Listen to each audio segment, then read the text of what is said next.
concert and live event questions I have here. You travel a lot. Give us a crazy travel story. Well, I have a Tracy. I have a crazy travel story. Just this one that I had now.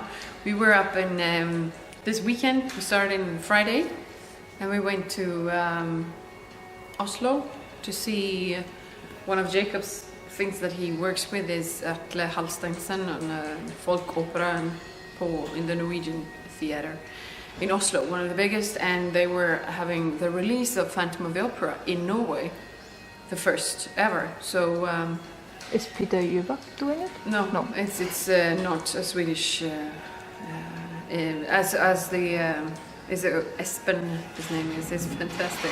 It was a very good show, but that was took almost all night, and then we drove to the airport, went on the plane, went to Germany, sitting here in a foyer at the hotel, so it's going to be a small talk, but never mind. And then we went to Germany to do 2 shows. Usually we just do one, and we did 2 shows. So it started, and I had read an old, because usually you give different schedules. So you have to read the last one, what is actually going to happen, because there's a lot of ideas and how it's supposed to be to get it all fixed. But we have missed that the show was like 2 hours earlier. So we were shocked. It was like, no, I'm supposed to be on stage in half an hour. It's like, we can do that. I just need electricity so I can do my hair. I don't mind that. I need mirrors. Yeah, mirrors is fine. Okay, so no mirrors. Okay, I need to change. Yes, I got a tent. Thank you very much. So I was jumping around on one foot trying to change, because when you do these festivals, they only have tents. So, I mean, I can't have in my writing that I need a fantastic room. It just won't happen. Then you have to say no to festivals. And I didn't want to do that, so, but I know how it is. It's just very weird. And then we went home after the show yesterday, and it was really, really fun. And then we went up very, very early this morning as well. So you went home to Sweden yesterday? No, we went directly to Berlin, and then we had a drive. My home. And then we drove here, and when we came off the car after being driving for 2 hours, jumping around trying to sleep, and then you met all these enthusiastic people here, and we were like, hello, good morning. So, I mean, you just met that somebody came with a lot of energy and a lot of questions, and how do you think about this? What do you want to do here? And we were like, can we eat? Do we need food? So we sat down and ate, and then all of a sudden everybody was starting to get in this good mood, because we really have a lot of fun. So you can see it's a lot of fun. Mostly for the girls when I'm out as well. We're not always traveling with the same group, so you make the group and everybody's contributing so much. And so sometimes I don't do much, I just sit there. And sometimes I have to pull the whole thing and fix the whole thing. So it's very different for me also. My part is never given. It's what the surrounding gives. And the show is never a show. It's always something different, because you might have a new one here, or you don't get the guitar, or you don't have a piano, and you don't... I don't know. So it's very different all the time. Else, if you see the show, it looks like we're doing the same thing all the time. But it's also like people have different skills. They're good at different things, and they enjoy different songs, different clothes. So everything's just happening in that moment, actually. And that makes the show grow, but also makes, it's a lot of fun. I remember I was going from Vladivostok to, I don't know which airport it was in Moscow, but someone. And it was really bad weather. And we had this huge jumbo jet, like really, really big plane. And we were sitting and we couldn't land because we didn't see. You couldn't see because it was such a bad weather. And when you come all that way, you really can't turn back because you don't have that fuel. but you have fuel for some more takes and turns.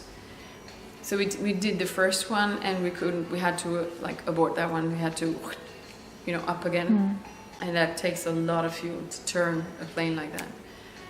And then the second time when we came in, it was a long turn, and then the second time came, and then he made like because I've been flying a jet fighter, and I've been flying this jumbo, and it's like they really had to abort it in the last minute because it would be a disaster to land. And then people started crying around me. But I was so peaceful. I had been on this a Christian youth camp, so I had these songs in my head. I think it was a song about Zion or something that I was really like, And I was really just happy, and I was so pleased because I knew that, okay, I might not come down in one piece, but I am at peace. You understand? That was huge for me to feel that thing, like I might not actually survive, but it's okay. It's okay. I mean, I was so full of peace and of actually the Lord, I think. I was just like overwhelmed. So I was singing. I was singing in the cabin, and people were like holding hands and crying and all these things, and I was singing, humming quietly. And a bit louder so someone would hear, and you could just see the tears were streaming down faces because the last turn was very short. We didn't have more fuel, and now I know you wonder what happens. No, but actually what happened was that we had a camera of the nose of the plane in the front. There was a camera, and all of a sudden in my singing there was this huge burning cross, nothing else. Because they lit the lights on the runway, but it was a huge cross. And it was the only thing it was. And I just, look, it's okay.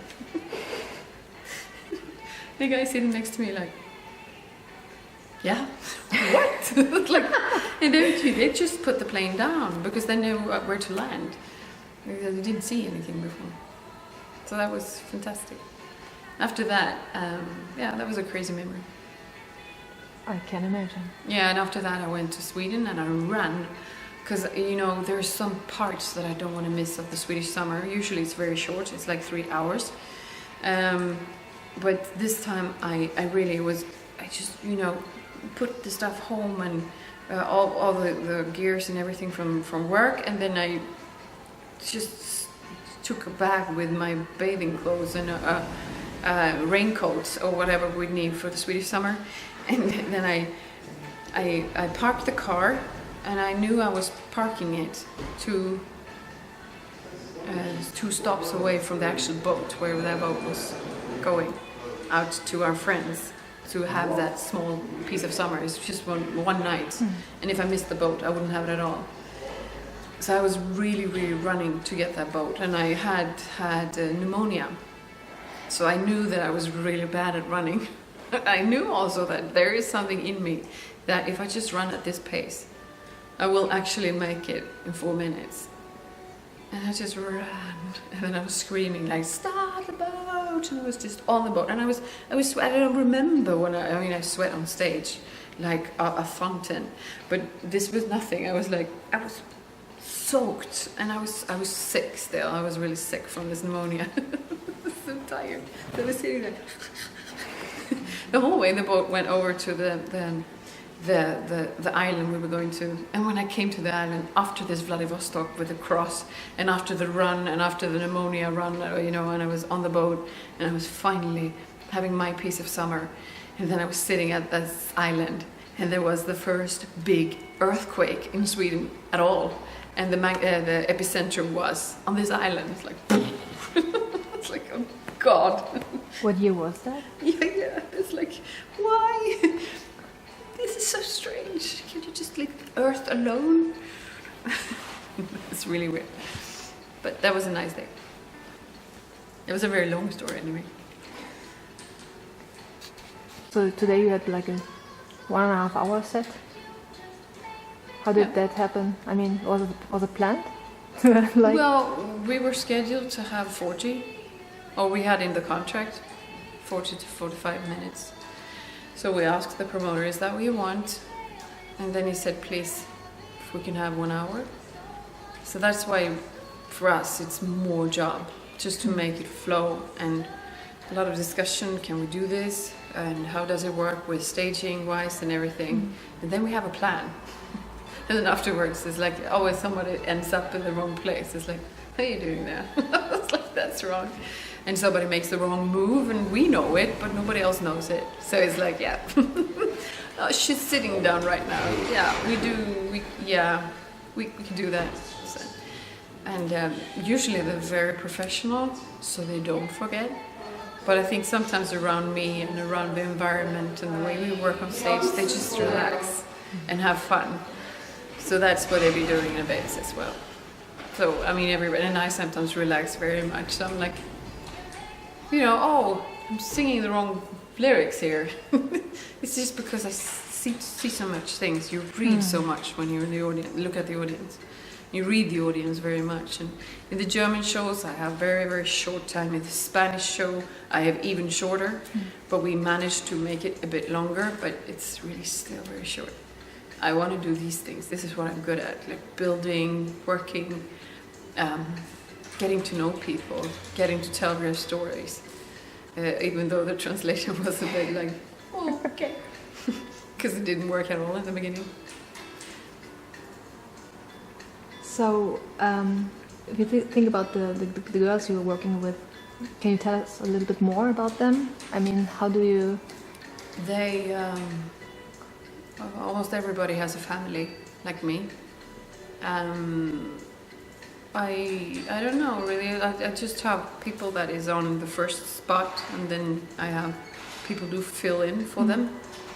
Or sometimes when I get a new show, I can take a girl who hasn't been working for a while, and maybe she was happy for a question. And sometimes they are, and sometimes they're like, oh, maybe I have to work because I need the money or something like that. But usually you see that the whole thing is moving very much, and the thing with me is not that I have a plan for what they are supposed to do and not. The thing is that we do it together, and I pick people that is better than me all the time. All the time, pick people who wake pieces up in me that I'd forgotten, and who makes me stronger in many ways. And also, the show is not it's important that it comes out in a good way, but it isn't the most important thing. Say like this instead. Say like this. I think it's better to say that the development between us and inside of us is much better than the joy we have on stage. It's much more. You get these talks, you sit down, you get to know each other.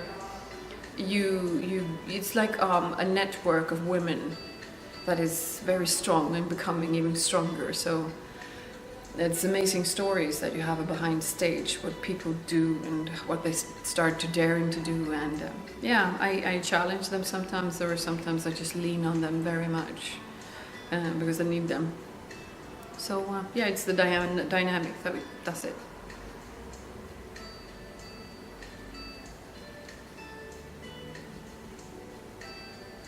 What solo song is your favorite to perform, and which one are you most proud of? Which solo? I think like Natural Superstar or Giving the Faith from your album. It's very different. I like Air of Love very much. I like it a lot because it's like you go in another landscape. And when I played it for Warner Chapel, the first time, it was like everybody, all the, like, they're really, really judgmental, like, and they're really thinking, what is this, could it happen anyway? And they were trying to put it in, like, is it that radio channel, or is it that, should we work through that, or what should we do with this? And then I played Air of Love, and they all said, I was in a landscape it's in a landscape of its own. And I think, I don't know, it's like that. It's like I don't know, you come to another place. It's weird, but it's the feeling. So do you consider performing it live in like a show like today? Because today you I had consider three... all the songs all the time. I've been on and off with all the albums, and I've been spinning everything both forth and back because I have to develop a show at a certain stage.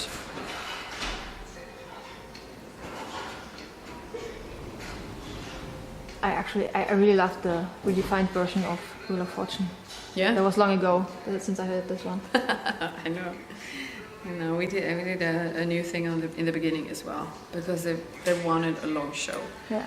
And as long as it works, they got like Wheel of Fortune, they got the sign, they got all that ones, add an extra thing before, right? I don't know. It works, especially when you have another version of it that comes afterwards. So what was the first song you've ever written when you think back on your whole life? He is like a dream in a dream somewhere. Now and then I can see his body, but never again will I see his face, because his face is my lonely heart. Lonely love, lonely love. I was 11 when I wrote this. 11 years old. That's the first one I remember. What's the story behind that? I had learned the English word now and then Nice. in school. It's a very uncomplicated thing. I think I was in love with the first time in my life as well. With Bertil, I think his name was. I was 11. You get a lot of gifts from fans. What was the most thoughtful, fun and practical, useful thing you got? I don't know if it was useful, but I will never forget. This was a long time ago. I got this long, it's like a wallpaper. It was a whole scroll, a whole roll of. What was it called? It's like a letter. Yes, I know because I used to do something like that. It was enormous. It Yes. was like over, I don't know, it was 15 meters or something. I know. Yeah? Is it you? Yeah. I I thought I never made it somewhere. No, it's funny, was it you? Because I collected all letters from all different... Yep. I'm served wine here in there. Oh. I will do it. Yeah, Because it's a wine festival. it's a wine festival. Merci beaucoup. Beaucoup. Yeah? No? Yes, no. Yes. Can frogs jump? No, I collected a lot of letters from different fans. And I think Yeah. the first one was called "Don't Forget Your German Fans," and then there was another one because I didn't get a reply. It was like "Don't ignore your German fans." I was reading those letters because I remember I got a very nice painting from Korea, I think it was. No, I wouldn't say it was Korea. I don't remember. It was about lanterns. What do you call it? Lantern. It was those lamps that you hang, paper lamps on Okay. trees. Lampion. Yeah, fantastic. It was such a beautiful, made in rice paper, and it was like, and it was written in. It was like, I cannot read this. But it was it was in English as well, so it was really pretty. Well, you can't single something out. It's. I remember I got a bracelet in green stones that was magnetic from Perm or something in Russia, and it was very interesting because since it was magnetic, the tie of it. I mean, what do you say? The spänne in Swedish.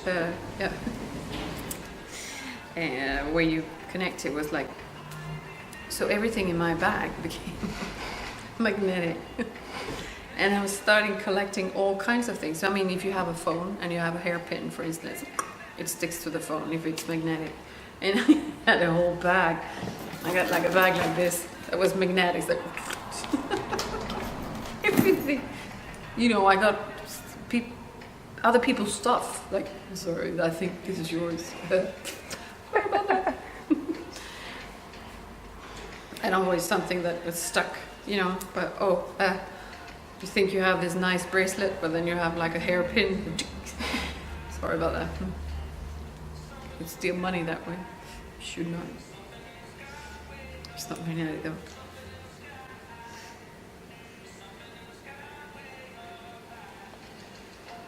And talking about your lectures that you used to do, how did you came up with the concept?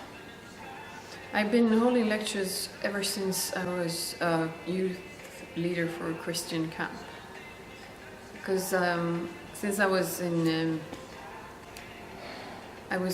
since the attack in '94, I was always the one who had to take the Théodicée problem. Why is so much evil in the world if God is good and has all power, is the highest power? I always got that one. To just say that yes, evil exists, but good exists stronger. That was kind of my point.